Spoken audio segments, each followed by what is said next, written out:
Juan 1:14 es el cuarto libro de los 4 evangelios que apertura el Nuevo Testamento. Wow, siento algo lindo, algo hermoso, muy lindo, muy lindo, muy hermoso. ¿Cuántos creen que Dios está lindo y hermoso? Gloria a Dios. Aleluya. Tome su Biblia. Estoy esperando que todos tengan Juan capítulo 1, versículo 14. Reciba saludo de mi esposa, reciba saludo de mi hija, al igual de la iglesia donde estamos, Iglesia de Dios de la Profecía, Pastor Juan Guerrero, toda la congregación, al grupo del pastor, le envía muchos saludos. Amén. Igual por la Confederación de Jóvenes que estamos trabajando a nivel nacional ahora, con Kennedy, vicepresidente nacional por misericordia en esa confederación. Dios nos va llevando de tiempo en tiempo. Dice la palabra Padre, Hijo y Espíritu Santo. Amén. Y aquel verbo fue hecho ¿qué? Y habitó entre nosotros y vimos su gloria. ¿Qué dice? Gloria como la unigénito de ¿quién? Dios Padre. Lleno de gracia y de ¿qué? Juan dio testimonio de él, clamó diciendo: este es el que yo que el que venía después de mí es antes de mí, porque era primero que yo, porque de su plenitud todos, ¿qué dice? Tomamos ¿qué? Todos. Y gracia ¿qué? Pues la ley por medio de Moisés fue ¿qué? Diga conmigo, dada. Y por medio, dice, por la gracia y la verdad vinieron por medio de ¿quién? Oh, gloria a Dios. A Dios nadie lo ha visto jamás. El unigénito, el Hijo, el que está en el seno del Padre, Él lo ha dado a conocer. Quiero que repitamos el versículo 17 y 18. Vamos a repetirlo unánimes. Dice: pues la ley por medio de Moisés fue ¿qué? ¿Cuál de la palabra dada allí? Si puede subrayarla, aclimatizarla a su corazón, aclimatícela por favor. Pero la gracia y la verdad vinieron. ¿Cuál de la palabra vinieron? Vinieron por medio de ¿quién? A Dios nadie lo ha visto ¿quién? Jamás. El unigénito, el Hijo, ¿qué dice? Que está en el seno del Padre, Él le ha dado ¿a qué? Gloria al Señor. Padre, gracias en el nombre de Jesús. Dios, vamos a hacer uso de tu palabra. Te pedimos que nos hable, que nos capacite, nos instruya, nos levante.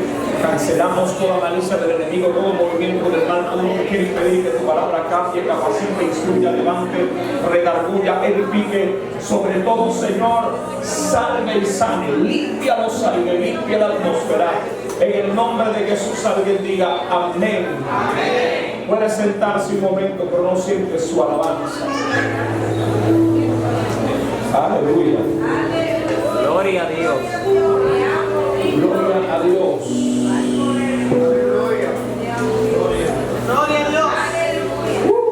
Vamos a sentir algo bien lindo de Dios. Se va a recorrer en la casa esta noche. Gloria a Dios. Quiero que le tome la mano al que está a tu lado y le deje el tema de este día y diga ley, pero dígaselo a verdad, dile ley, revolución y gracia. Ley, revolución y gracia. La revolución de la gracia es el tema que ustedes están tratando, ¿así es o no? Así es. Amén. Amén. Le voy a pedir 2 cosas importantes. La primera, no se duerma, está temprano, por favor. Si logra cabecear, hay agua y hay baño. Gloria al Señor, aleluya. Y la segunda, présteme mucha atención a los próximos minutos que voy a entablar una conversación con usted. ¿Está aquí todavía? Amén. Oh, Gloria a Dios, aleluya.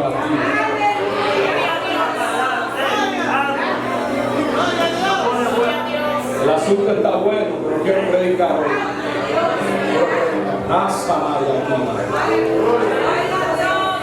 Dígale al que está a su lado, él está aquí.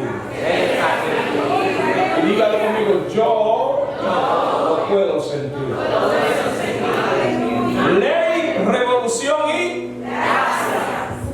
revolución de la gracia. ¡Wow! ¡Qué tema tan poderoso! Lo primero que quisiera tocar en esta maravillosa noche, o ya así por decirlo, gloria al Señor, pasada de las 6 y tanto de la tarde, 7:30 de la noche, es un poco del concepto como palabra que hemos tomado en cuanto a tema. Y dentro de su sentido común me gustaría hablar un poco de lo que es la ley. Yo sé que usted sabe lo que es la ley, conoce lo que es la ley. De hecho, la ley no solamente es el concepto que nosotros establecemos a una particularidad de cumplir con un sinnúmero de estatutos que han sido establecidos y coordinados con un concepto social, cívico, moral, político y condicional. Para que usted entienda mejor estos asuntos celulares, debe de reconocer que la ley no es lo primero que nos llega a la cabeza con el concepto de los mandamientos, porque la gente cuando le habla de ley, lo primero que viene a su mente y a su corazón es, gloria al Señor, la idea de mandamiento o de fundamentos que tengan que ver con un concepto gubernamental. Y no solamente es eso, la ley va más allá de lo que nosotros nos imaginamos. De hecho, la ley en sí como término tiene que ver con un listado de un requisito que está fundamentado sobre un documento. Ahora bien, las leyes son los diferentes tipos de formas caricativas o clásicas que se puedan presentar o preservar dentro de diferentes tipos de instituciones. Las empresas tienen leyes, los colegios tienen leyes, aún los conceptos fundamentales de algunos rubros políticos que puedan haber en el estado sociopolítico que vivimos, tienen leyes, gloria al Señor. En la casa hay ley, en el trabajo hay ley, en el play de pelota hay ley, en el deporte hay ley. ¿Y por qué esas leyes se hacen? Sencillo, porque ellas preservan dos cosas. Número uno,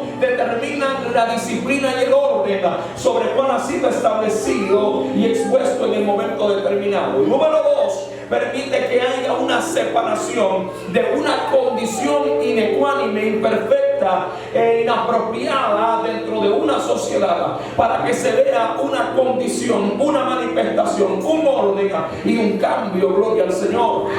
Las leyes no vinieron para abolir o para suprimir, sino para cambiar, renovar y levantar. Ahora, ¿cuál es la problemática en ese concepto? Es que si la ley en cuanto al ámbito social no se cumple correctamente y se implique, e inmediatamente usted tiene que pagar por el mismo ordenativo que la ley le preserva. Por eso usted se da cuenta que literalmente cuando la Biblia habla de la ley en cuanto al Antiguo Testamento, que más que ley, su interpretación correcta es ordenanzas. ¿Qué es lo que Dios manda? ¿Qué es lo que Dios, por así decirlo, expresa? Gloria al Señor. Esa ley como tal no le daba solución para salir del pecado, pero sí los definía para que fueran diferentes en el ámbito de los pueblos y de las moralidades sociales y cívicas que le rodeaban en su entorno. ¿Alguien me sigue, por favor? Amén. ¿Alguien está aquí conmigo? Gloria al Señor. Por eso conocer la ley es importante. Si no conocemos la ley, no sabemos qué es la gracia. Si no conocemos la ley, no sabremos qué son los pactos. Si no conocemos la ley, no sabremos el dónde, el cuándo y el porqué de las cosas. Hay algo muy importante que debemos de saber también, y es que la gracia y la ley nunca estuvieron lejos de sí, sino que estuvieron comprimidas más que en un sentido, estuvieron coordinadas. ¿Por qué? Porque una trae la otra, dando a conocer que dentro de este sentido lo que acontece en el antiguo no era, gloria al Señor, por el asunto de que se quedó en una sola fase, sino porque lo próximo que venía era solamente la manifestación de la sombra que había, gloria al Señor. Porque nadie puede hablar de que pertenece a una forma constitucional si no completa el orden de la constitucionalidad de la forma que pertenece. No sé si le viene a predicar a alguien. Alguien que está aquí hoy, por favor. Dígame si estoy hablando en español o en dominicano. Gloria a Dios, aleluya. La gente tiene que entender esto. Por eso usted ve gente que dice: yo cumplo con lo que me dicen, yo hago lo que me dicen, yo me muevo como me dicen. Pero ¿qué es lo que realmente te constituye a ti? Ser constituido por lo que tú haces. Cuando tú conoces lo que tú haces, lo que tú dices y a lo que se te pone. Por eso es que la Biblia manda en el Antiguo Testamento a que el pueblo, gloria al Señor, viva la palabra, exprese la palabra, camine en ella, manifieste todas las cosas en ella, gloria al Señor. De hecho, cuando usted se va a leer en el libro de Éxodo, la Biblia declara y enseña que Dios le da los mandamientos. Y escúchame esto, los 10 mandamientos no son generales. Los 10 mandamientos son, gloria al Señor, basados en un pueblo. Yo quiero que alguien entienda esto, por favor. Hay 200, gloria al Señor, 4 países a nivel mundial, por así decirlo. Si mi mente no me es infiel, dentro de los 204 Dios eligió un país para darle unos mandamientos que infligían a ese país, que mantendrían a ese país. Las 663 leyes no fueron, gloria al Señor, globalizadas, sino fueron abarcadas a un grupo, gloria a Dios. Los tantos condiciones presentables de los mandamientos no fueron para todo el mundo, sino para uno solo. Por eso usted se da cuenta que los 10 es para el pueblo, las 663 son también para el pueblo, porque el pueblo que empezó con simple y llanamente un hombre de promesa, que esa promesa sí para nosotros, porque la promesa de Abraham sobre toda la familia de la tierra corre perpetuamente, gloria al Señor, sobre toda la humanidad completa, porque en ella se está centrando el valor de la raíz de la bendición desde un hombre, gloria al Señor, hacia un pueblo. Pero la ley fue dada para un solo pueblo, el pueblo de Israel, el pueblo constituido por Dios, el pueblo escogido por Dios. Y esa ley dura, gloria al Señor, desde el día que se le entrega a Moisés hasta el día que Cristo llega al Calvario. Que si mi mente no me es infiel, estamos hablando de 1451 años que la ley dura abierta al pueblo. Pero cuando entra el Cordero, cuando entra el Verbo, cuando entra la gracia, las cosas son diferentes. Hay leyes que son cerradas, hay otras que son abiertas. Yo no sé si alguien está aquí. Por eso usted se da cuenta que Cristo en el concepto primero, lo que era 10 lo reduce en 2. Para que el implicativo de una formalidad a los que no eran del pueblo pudieran verlo desde la perspectiva del pueblo. Mi alma adora. Alguien es mi reina. Me hablaron de gracia, de revolución. Que no puede tener revolución y gracia si no conocemos la ley.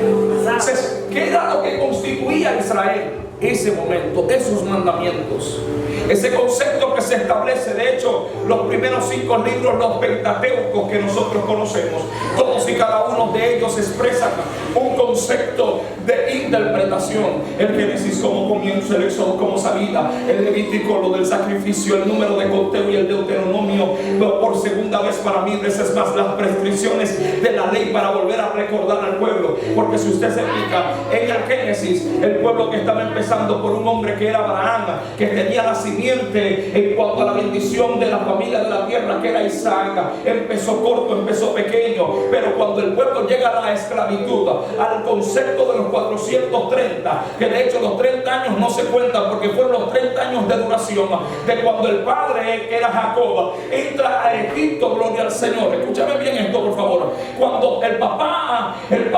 llamado Jacob entra a Egipto por medio de José, esos 30 que pasan en el momento establecido de lo que es escasez, abundancia, recobro, gloria al Señor de la familia, reconocimiento de José, esos 30 no se cuentan. Esos 30 están ahí porque esos 30 no son absolución de esclavitud, sino momento de vivencia. Ahora, los 400 años que vivió el pueblo de esclavitud son los que entran en la decisiva de la idea de Dios obligatoriamente, o más que obligatorio, por principio levantar a un libertador llamado Moisés. Porque la Biblia dice que el pueblo estaba tan oprimido que el pueblo empezó a clamar por un hombre. Necesitaba a alguien que lo liberara, que le trajera, que le cambiara, que lo sacara de la circunstancia, de la adversidad, del momento establecido que estaban viviendo. Por eso usted se da cuenta que la Biblia dice y establece que literalmente en este sentido, cuando entra la vida de Moisés en acción, entra por una palabra determinada, y la palabra determinada se cumple en el libro de Éxodo. Está que conmigo, gloria al Señor. Nacen los niños que nacen, gloria al Señor. Acuérdese que se dio un edicto, lejos del edicto. La Biblia dice que hay un establecimiento en la vida de Moisés, y es que Moisés es el libertador. Luego de ser el libertador, libertadora. Es el que escoge la manifestación de aquel llamado por causa de la salsa que ve. Saliendo de allí, el Señor le llama, el Señor le dice, el Señor le determina. La Biblia enseña que literalmente después de esta determinación, Dios le da la palabra. Pero en el capítulo 19 de eso, la historia empieza a cambiar, porque Dios le da una forma constitucional a él, que fueron los 10 mandamientos establecidos, que fueron escritos por el dedo de Dios, que fueron establecidos por el dedo de Dios. La Biblia dice que desde ahí Moisés los carga, los lleva. Acuérdese lo que dice Juan, él fue dado, gloria al Señor. O sea, él no traía los 10 mandamientos, él no traía esa constitucionalidad. Dios se la dio a él, y esa forma que estaba establecida era lo que constituía para poder modelar lo próximo que Dios iba a hacer con el pueblo. Es lo mismo que dice la Constitución de la República Dominicana, que todo aquel que lee la Constitución en su primera cláusula personal de la primera página de introducción a la Constitución de nuestra nación, dice que nosotros somos constituidos para constituir. Pero ¿cómo yo puedo constituir a alguien si yo no conozco lo que me constituye, lo que me levanta, lo que me rescata, lo que me da el principio de ley, lo que me permite entrar en la vacía, lo que me permite reclamar mis principios? Por eso hay gente que necesita entender que no puede hablar de revolución, que no puede hablar de reforma si no ha conocido lo que lo ha revolucionado, lo que lo ha reformado, lo que lo ha instituido, lo que lo ha cambiado, lo que lo ha levantado, lo que lo ha renovado según el orden de la palabra. Gloria a Dios. Aleluya. Si la palabra revolución me llamó mucho la atención, porque dentro del concepto que nosotros pudiéramos hablar, la idea de revolución va más allá de lo que nos imaginamos. Revolución no es simple y llanamente decir peligro, espada. Revolución no solamente tiene que ver con actitud de guerra. De hecho, la palabra revolución tiene un término de revolucionario, que es cambio social, cultural, o una idea que sale de la sustancia de opresión a la sustancia de libertad.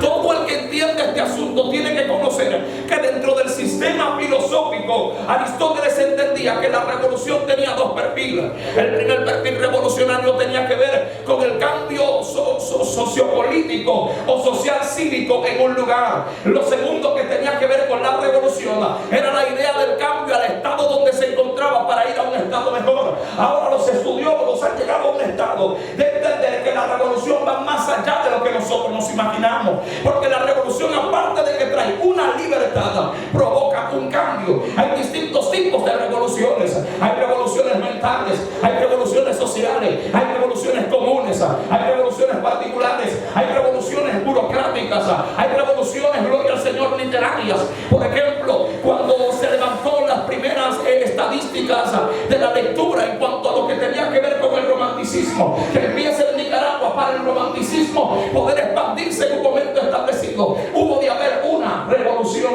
¿Por qué? Porque tenía que cambiarse las etapas de lo que descollaron a los que pensaban escribir. Cuando, por ejemplo, nuestra dominicanidad duró o vivió lo que era la guerra de abril, fue por revolución. De hecho, nosotros celebramos el día de esa forma constitucional cuando hubo una revolución, gloria al Señor. Cuando, por ejemplo, la Universidad Autónoma de Santo Domingo, la UAS, le conocen la UAS no solamente porque era la UAS, sino porque un grupo de estudiantes se revolucionaron, cambiaron el sistema social estudiantil que estaban viviendo en el momento. Es decir, que si usted me está hablando de revolución y me está hablando de una revolución de gracia, lo primero que usted debe de entender es que en el estado donde usted está, usted no se puede quedar. En el estado donde usted se encuentra, usted no puede subsistir. En la forma que usted limita, no puede limitar. Porque si usted habla de revolución de gracia, me está diciendo a mí que usted no vive apegado a una condición dogmática de ley. Y cuando hablo dogmática de ley, es de la práctica fariseísta que está condicionada a una idea muy lejana de la verdadera existencia de la palabra que está corregida según lo que Dios estableció. Gloria a Dios. Por eso es que usted ve que el Nuevo Testamento dice que fueron abolidas. Pero ¿qué fue abolido en realidad? Están aquí. Están aquí. Díganme para yo saber. Lo que fue abolido no fue la escritura como tal, no fueron los mandamientos como tal, sino la costumbre práctica de un concepto religioso. Gloria a Dios. Amén aquí. Santo Dios. Yo estoy predicando lo que se predica. Gloria a Dios. Por eso usted ve que en los 10, ay Dios mío, del antiguo se centran los 10, que es el guardar el sábado. En el nuevo se dan 9. Porque la práctica de costumbre es lo que cambia. Por eso usted ve que en una ocasión los escribas y los fariseos fueron donde Jesús. La gracia todavía no se había manifestado por completo. No se preocupe, ya casi estoy terminando. Aleluya. La gracia no se había manifestado por completo, pero el lleno de gracia y de verdad estaba completo. Y la Biblia dice que ellos le dicen: Jesús, tus discípulos comen y beben con las manos sucias.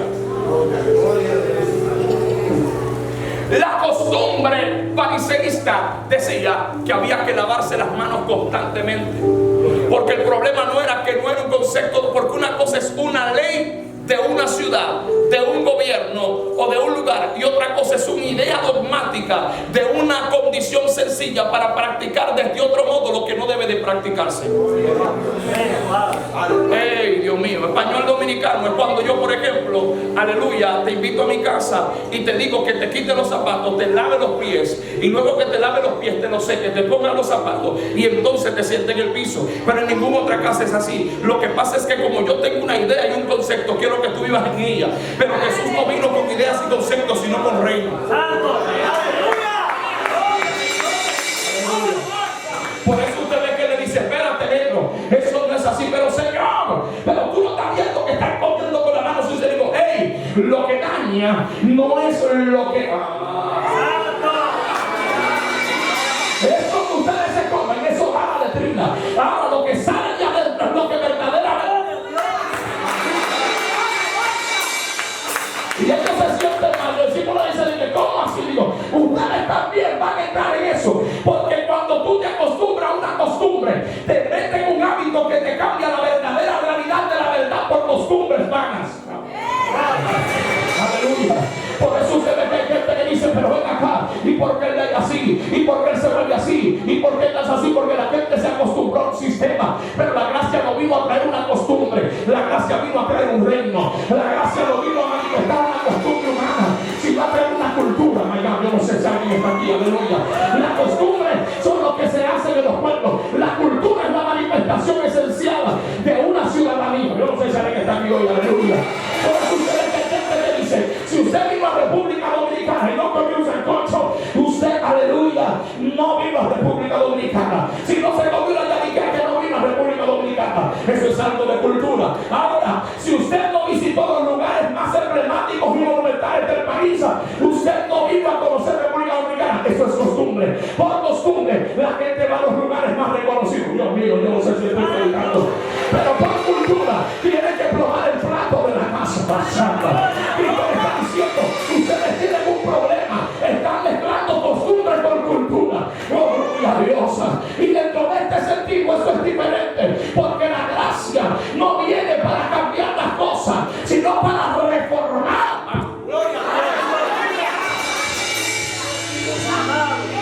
Eso fue que la mayor implicación de Cristo no tenía que ver con otro modelo que no sé lo que decía. En una ocasión nos meten en un lío. ¿Quiénes? Los celotes. ¿Quiénes eran los celotes? Los que no pagaban impuestos.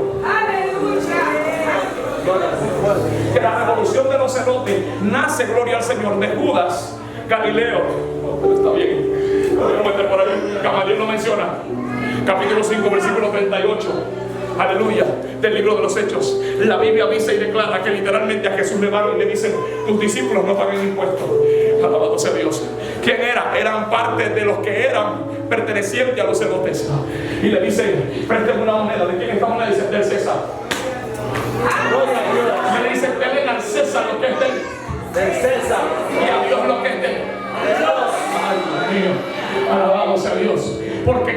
establecer una cultura según el modelo de un diseño dogmático que tenía que ver con otro sentido, menos con el que era realmente. Gloria a Dios. Por eso a mí me llama la atención cuando Juan viene testificando aquí. El primer capítulo del libro de Juan, estos evangelios, yo quiero que alguien coja esta palabra, porque yo sé que a alguien se le va a perder la mano ahora. Dice la Biblia que en el principio era el verbo y el verbo era con Dios y el verbo era Dios. Y ese verbo, gloria al Señor, se hizo carne y caminó entre los hombres y empezó a manifestar todos los asuntos establecidos. Lo que me llama la atención es que cuando Juan viene hablando de él, habla de tres cosas fundamentales. Número uno, habla de la palabra. ¿Qué palabra? Verbo. ¿Qué verbo? La acción. ¿Qué acción? La que implica movimiento. Porque el verbo sin ser conjugado no puede provocar acción. Es decir, que la acción de Cristo cuando viene a la tierra se vuelve conjugación cuando Él determina la finalidad del punto de partida de donde Él sale. Cuando una oración es un conjunto de palabras con sentido completo, cuando ella da la finalidad del inicio donde se le imagina. Juan va camino a Galilea. ¿Cuál es el fin? Galilea. ¿Quién es que va? Juan. Pero ¿cuál es la interpretación de esa traducción, de esa oración con sentido completo? El sustantivo común que está hablando de el predicado, que es la sustancia terminal hacia donde se implica lo que va a pasar. Por eso Cristo, cuando vino a la tierra, Él no vino a sanar solamente, Él no vino a liberar solamente, Él no vino a cambiar solamente, no. Él vino como primera condición a morir. Por eso Él decía, sané, pero voy para la cruz. No. Liberé, pero voy para la cruz. Amaya. Porque lo que yo estoy haciendo por la obra de la gracia en el reino, en la cruz se va a manifestar para todos. No sé si es lo que está pidiendo, por favor, aleluya. La revolución real no vino cuando Él empezó a tocar, sino cuando Él quería llegar a donde iba a tocar lo que la humanidad iba a manifestar. Porque no es lo mismo cuando tú afectas a uno, cuando afectas a todos. Yo no sé si alguien está aquí hoy. La revolución de la gracia no vino para afectar a uno, sino para afectar a otros, sino para afectar a todos. Por eso Él decía, necesitan aprender, necesitan ver, necesitan entender, necesitan conocer. Porque cuando esto pase, ya no seré yo, sino ustedes. Pero que Él lo diga, que Él primero tuvo que hacerse verbo, acción, en cuerpo y en carne, para que luego la palabra que iba a estar en los cuerpos y las carnes sea manifestada por el nombre legal y aquel que fue cuerpo y carne. Gloria a Dios, aleluya. O sea, la Biblia dice que la palabra gracia tiene que ver con favor, con algo inmerecido. Es un don, es un regalo. La Biblia dice que Juan está diciendo, él venía hablando de él, y yo no soy digno de saltar el calzado de este tipo, y este tipo al final, este tipo tiene todos los códigos, todas las cosas. Juan fue tan Juan que Juan nunca dijo, I am prophet. Juan nunca dijo, yo soy el profeta. De hecho le preguntaron, ¿quién eres tú? ¿El profeta? No. ¿El Mesías? No. ¿El Elías que había de venir? No. ¿El Daniel? No. ¿Tu otro profeta? No. Entonces, ¿quién tú eres? Él se paró y dijo, yo soy una voz. ¡Aleluya!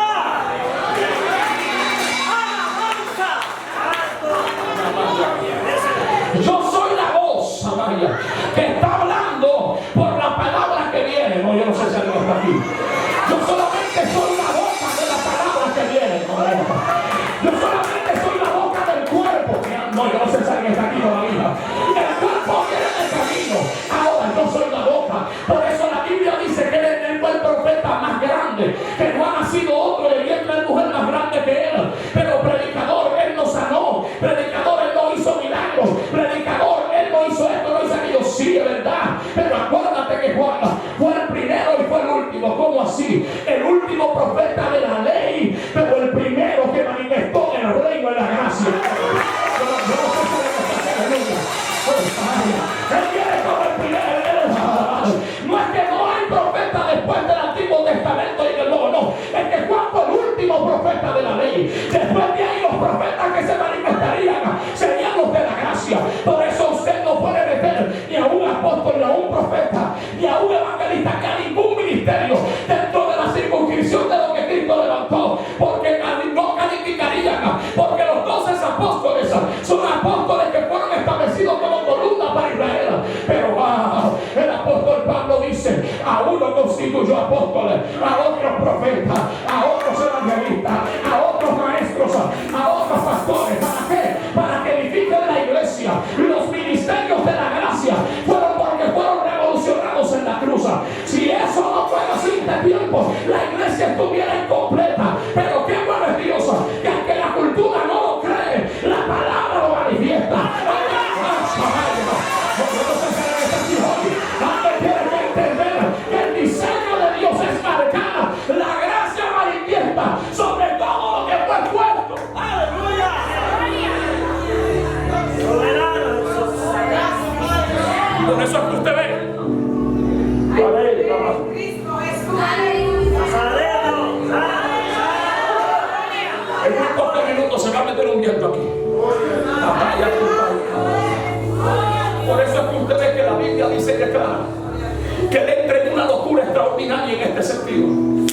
la Biblia dice que cuando él empieza a manifestar este asunto y hablar de este asunto, Juan se para y dice, testificando, este era el que yo decía. Y cuando viene hablando del que yo decía, a mí me impactó, porque me dice, este era el que yo decía, que estaba antes de mí. ¿Por qué? Porque era primero que yo, porque fue antes que yo. Él empezó a hablar del pretérito perfecto simple. Eso usted se lo ha dado en el colegio, no me mire así, gloria al Señor. Pretérito perfecto simple, idea que tiene que ver con una palabra que está presente, que es inmutable y cambiable, inmutable. Por eso usted ve que literalmente, cuando él se manifiesta, él dice, este era el que yo decía. Yo lo decía porque estaba antes de mí, porque fue primero que yo, porque estaba antes que yo. Estaba hablando de la misma persona en el presente, pasado y futuro, conjugó el verbo en las tres intenciones. Y él dice, oígame bien lo que le estoy diciendo. Yo solamente aquí soy el árbitro, soy el referee. Digo, por la ley vino, la ley fue dada por Moisés. Ustedes conocen la ley, saben cuál es la ley. Esa fue dada por Moisés, pero la gracia y la verdad vinieron. Ay, yo no sé si alguien está aquí, Dios mío, mi almadura. Déjame poner algo más grande aquí todavía. Quiero hacer algo más loco con ustedes. Imagínense que la gracia fuera una gente y que la verdad fuera una gente. ¿Qué es una gente? Una gente es aquel que implica manifestación de orden y trabajo, aquel que se le envía a hacer algo determinado. Ay, mi alma. Imagínense que cuando Cristo vino, él no vino solo, él vino con la verdad. ¿Y con qué? Con la gracia. Por eso es que tú ves que la Biblia dice gracia sobre gracia. ¿Por qué? Porque la palabra gracia sobre, la palabra sobre, o sea, es que la gracia está encima, sobre aquel. ¡Aleluya! Para él poder desatar lo que la gente necesitaba, sobre primero en él se tenía que desatar. Dice, por eso él dice, yo soy el camino, yo soy la verdad y la vida. Para la gracia poder soltarse, debió de haber un camino que la viera él. Para que la verdad se fuera manifiesta, él tenía que ser verdad absoluta. Para que esa vida se fuera vista, él tenía que dar su vida, porque como por una vida en desobediencia entró la muerte, por otra vida en cumplimiento a la obediencia tenía que entrar la gracia. Porque no se sabe que está aquí. Por eso es que él dice, tranquilo, que el tipo que nosotros estamos viendo aquí no es cualquier gente. Y la Biblia dice más abajo, esa verdad y esa gracia vino por él. Pero aquí me gusta. Y él dice, al Padre que nosotros conocemos, nadie le ha visto ¿qué? Oh, Dios mío. ¡Aleluya! Pero más abajo él dice, el unigénito. ¿Por qué unigénito, predicador? Porque todavía eres único. Es uno. El unigénito es el único. Gloria a Dios. Pero fíjese que después que Cristo murió y resucitó, le dicen el primogénito del Padre. Le está diciendo el unigénito antes de la muerte, el primogénito después. Porque nadie le camino. Yo no sé cuántos hermanos de Jesús hay aquí esta hora. ¿Cuántos hermanos de Cristo hay aquí esta hora? Porque él dijo, yo seré el mayor, pero ustedes me van a seguir. Por eso él dice, soy heredero del trono de él. Y no heredero justamente como. Si usted antes se creía esclavo, se creía siervo, cambie esa idea. Porque él te hizo hijo, él te hizo llamado, él te hizo escogido, él revolucionó la gracia sobre ti. La gracia es la revolución. Cuando el Calvario se manifestó, alguien tiene que entender a Cristo, señores. No lo mataron, a Cristo lo crucificaron, pero él entregó su vida. Él dio su vida. Por eso la gracia se manifestó sobre los agraciados.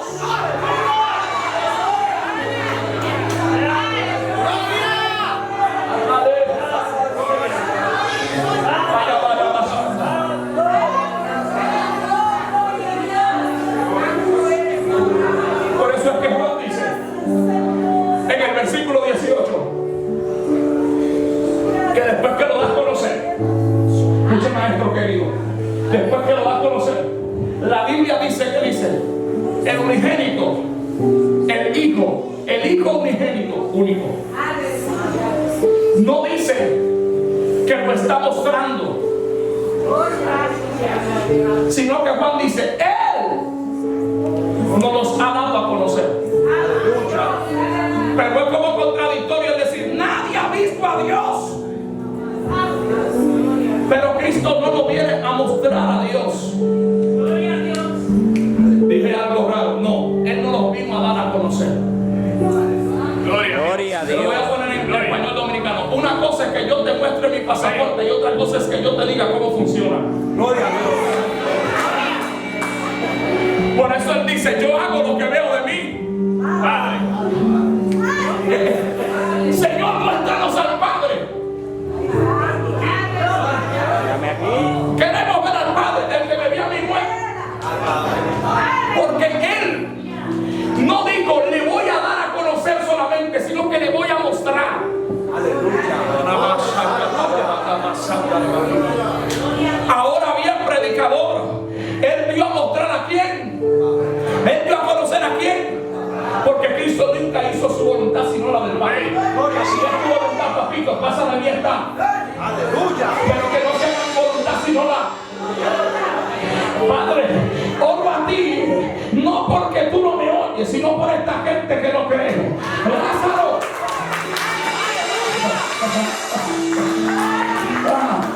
Padre, yo voy a ti, pero yo te lo entrego en las manos. Cuídalo, porque Él está aquí en el mundo, pero no son del mundo. Ahora yo te pido, Padre, que tú y yo seamos uno para que ellos sean uno en ti. Y ellos crean que tú les has enviado.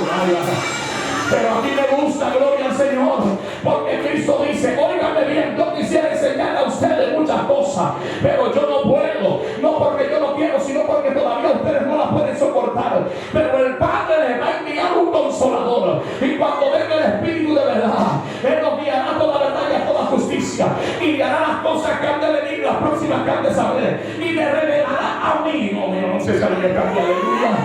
Porque cuando el me venga a mí, me conocerán a mí y sabrán las cosas del Padre, porque las del Padre son mías y Él las hará a conocer. Predicador, no te entiendo todavía. El Espíritu Santo vino por la gracia, gloria al Señor. La Biblia dice que cuando el Espíritu se ha quitado de la se gana la gracia. Alguien está aquí, por favor. Lo que te estoy tratando de decir, que cuando el Verbo vino, dio a conocer al Padre. Ahora, cuando la gracia por el Espíritu se manifestó, ahora la gracia quiere dar a mostrar a uno llamado Cristo. Por eso la idea tuya de revolución de gracia no puede venir por el concepto que tú quieres. Tú quieres ser un revolucionario en la gracia. Tú quieres ser un agente de revolución en la gracia. Muestra a Cristo, porque la gracia vino con el Espíritu a mostrar a yo no sé si alguien está aquí. Por eso Él dice, el Espíritu me va a glorificar. Amaya sana. La iglesia no necesita estrategias humanas. La iglesia no necesita muchas cosas extraordinarias. Las luces estridentes son buenas, las actividades son buenas, los servicios son buenos, todo el evento de campamento y sociales son buenos. De hecho, yo siempre he dicho que son favorables para cambiar. Pero si en ellos el Espíritu no está mostrando a Cristo, no está revelándose la gracia. Si en ellos el Espíritu no está dando a Cristo, no está viendo la gracia formada. Alguien tiene que entender este asunto, gloria al Señor. Por eso Él lo dijo claro. Óigame bien, yo le voy, pero el consolador que venga le va a mostrar. Pero cuando esto pase, en mi nombre hablarán nuevas lenguas, en mi nombre sanarán enfermos, en mi nombre tendrán nuevas señales, en mi nombre pondrán la mano a los enfermos y ellos sanarán. Ahora ustedes no necesitarán de mí, sino solamente de mi nombre, porque yo voy a ser el sumo sacerdote, pero ustedes serán reyes y sacerdotes. Ay, Dios mío, yo clamaré por ustedes, pero ustedes clamarán por otros. Yo abrí por ustedes, pero ustedes abrirán por otros. Yo no salí a ustedes, pero ustedes salirán a otros. Yo no cambié a ustedes, pero ustedes cambiarán a otros. Yo les perdoné a ustedes, pero ustedes no les van a meter el pecado a otros, porque ellos tienen que ser liberados de ese pecado. Juan 20:23, a que ustedes les perdonen los pecados, se les será perdonado. ¡Ay, Shara! Si me están hablando de revolución de gracia, muéstrame a Cristo, revélame a Cristo, manifiéstame a Cristo, porque si Cristo es manifiesto, es porque el Espíritu de la gracia está sobre mí.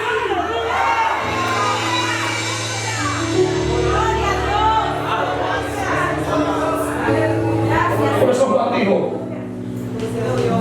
la ley fue dada, la gracia vino. Pero ella no fue manifiesta hasta que el que sea manifiesto no se haya puesto. Pero ella, yo siempre he dicho, y con esto cierro, que dentro de mi concepto no es una aplicativa teológica, es una idea personal. Yo creo que hay dos tipos de manifestaciones de la gracia. ¿Cómo así, predicador? Está la gracia que se manifiesta y la gracia que se halla. ¿Cómo así? La gracia que se manifiesta fue la que Cristo expresó en el Calvario. Pero la que se halla es la que dice el Antiguo Testamento. Y halló gracia a Jehová en Noé. Y halló gracia a Jehová en David. Y halló gracia a Jehová en...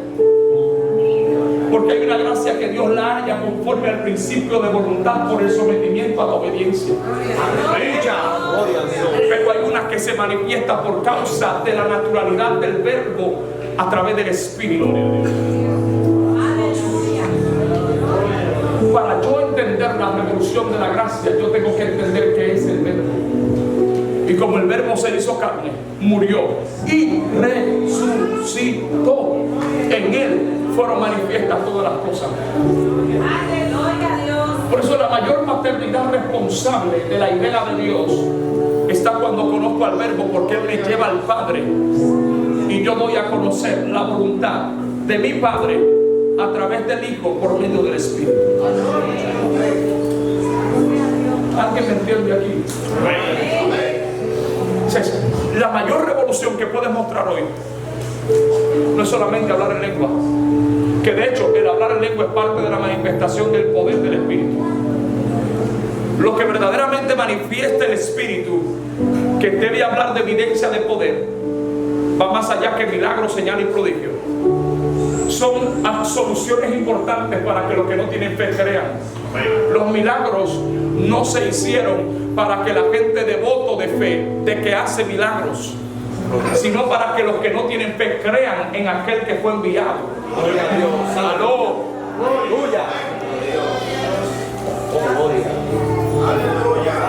Por eso Cristo cumple con la necesidad del creyente, pero el creyente cumple con la necesidad del necesitado.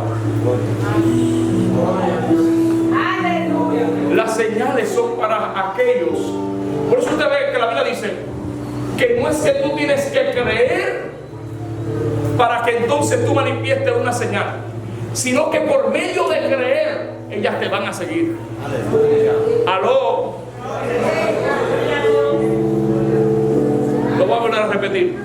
No es que tú tienes que creer para que creyendo la señal se manifieste. Es que con tan solo creer en quién, en Él, las señales te van a seguir. Lo digo yo, dice la Biblia. O sea, la mayor manifestación de la tercera persona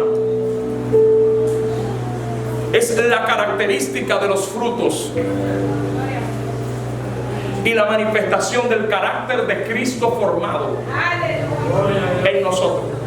Por eso los ministerios no es para engrosarse, es lo que dice Efesios, es para llevar a la iglesia a la estatura del varón perfecto, según Cristo. Está hablando de carácter. Gloria a Dios. Gloria a Dios. Cuando la revolución de la gracia llega a una iglesia, la iglesia muestra el carácter de Cristo por el modelo del Espíritu Santo. Por eso Efesios en sus inicios, cierro, dice literalmente que el mismo Espíritu ¿de qué? De gracia y de verdad, que resucitó a Cristo de los muertos. Si creemos en Él, nosotros también seremos resucitados. Aleluya. Es ahí donde se manifiesta la verdad. Cuando el Espíritu de la gracia es reformado en el corazón del creyente, según el modelo dado por el Verbo,